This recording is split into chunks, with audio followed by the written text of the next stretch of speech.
आणि आता आपण बघूयात टॉप 9 महत्त्वाच्या बातम्या। विठ्ठल मंदिरातील तळघरात आढळली पुरातन विष्णू मूर्ती। तळघरात पादुका आणि जुनी नाणीही सापडली। आणखी काही पुरातन वस्तू सापडण्याची शक्यता।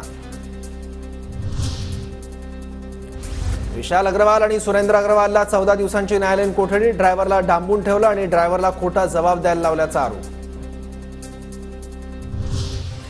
पुणे अपघात प्रकरणी पोलिसांकडून बाल न्याय मंडळाला पत्र। ससूनमधील ब्लड सॅम्पलमधील फेरफार प्रकरणात अल्पवयीन आरोपीचा जबाब नोंदवण्यात येणार।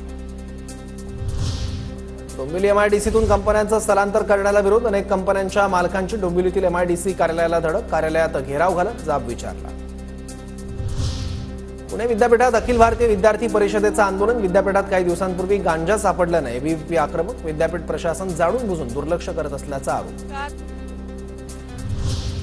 पुणे कार अपघात प्रकरणानंतर पुणे जिल्हाधिकाऱ्यांची मोठी कारवाई। राज्य उत्पादन शुल्क विभागानं दिलेल्या यादीतील 63 बारचे लायसन्स रद्द। जिल्हाधिकारी डॉक्टर सुहास दिवसे यांची माहिती। आळंदीतील इंद्रायणी नदी पुन्हा फेसाळली। नदी फेसाळल्यामुळे आळंदीकर आणि वारकऱ्यांचं आरोग्य धोक्यात।